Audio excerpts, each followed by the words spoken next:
mustard gas, and chemotherapy. Bum, bum, bum, bum. That's the structure. It looks like a weird bug. Yeah, that's what I was Yeah, that's gonna the say. space filling model. I'll show you this one. Okay, this is the skeletal model. So, do you guys remember what the lines mean? Bonds. Yes. So Chlorine what's, and sulfur. you got that part? What are these ones? Were those the ones we were when we were doing your thing?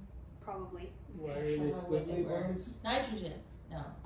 I don't know. I'm just gonna throw stuff out there. I don't know what Do you I'm talking remember what about. organic chemistry refers to? Like, Carbon. yes. So each one of these is a carbon.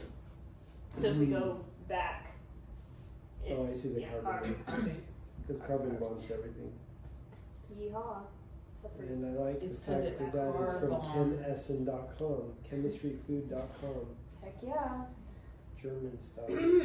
So it's mustard gas because it looks kind of mustardy colored and probably smells bad. Also, it kills you or whatever, so that's not cool. But they were like, wow, this cross-links DNA. And they were like, you know what has DNA? People. You know what else people have? Cancer sometimes. And the thing with cancer is it like keeps making new cells, which means it has to replicate your DNA, because it does. And so they were like, what if we inject mustard gas into people's tumors? Because it'll kill them, because they won't be able to reproduce because it cross-links this DNA. So like if you have this DNA strand and this DNA strand, then I won't go over the mechanism, but it does that. And so they were like, that seems like a good idea. And so they tried it, and it turns out it is in fact too toxic.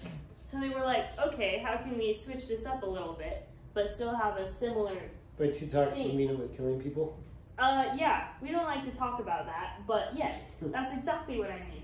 So then they tried methchlorothamine, nitrogen mustard, which is the same except it has an extra carbon and a nitrogen where the sulfur should be. And they were like, wow, this is working pretty good, but it reacts too quickly with water, and so they were like, well, this is cool, but still not ideal.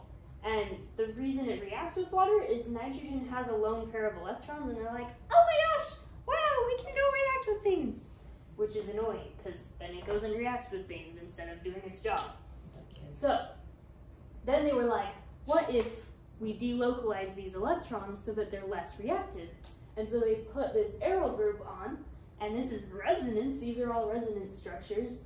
And resonance means that it's like,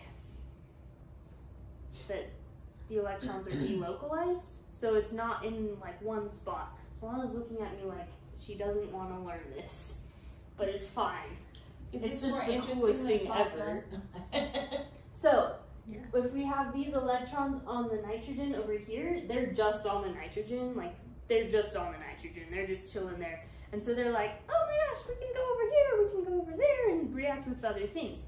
But in this, since they can move around and be over this entire section, they're so delocalized that it's not really free to react with other things because it's kind of spread out, like it can't get in other places.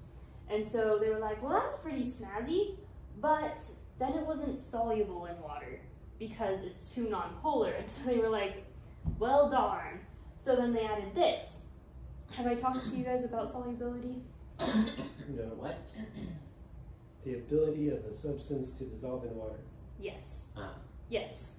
And the reason that this is not soluble in water is that all of these are carbons. And carbon connected to a carbon, like there's no difference in charge there. It's just kind of the same. But water, I have a little water here. Oxygen is pulling much harder on the electrons than hydrogen.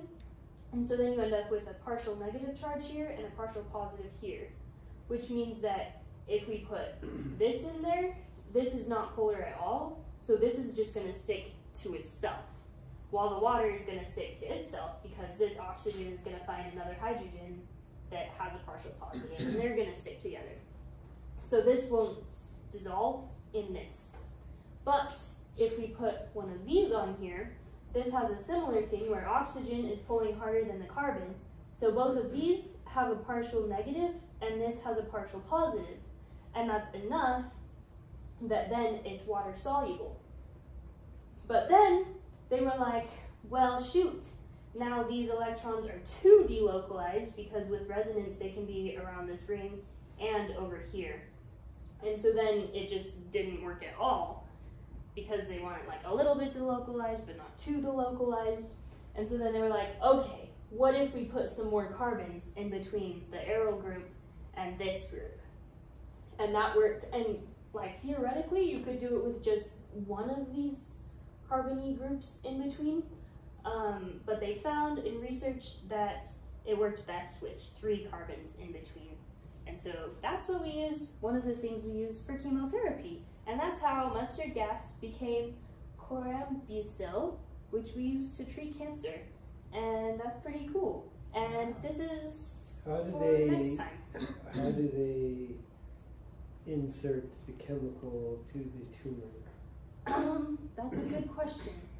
I couldn't tell you. I know some of it is intravenous, so which is why it's so important for it to be water soluble, because your blood is largely water, and you don't want to be sticking solids in your blood, because that's not ideal.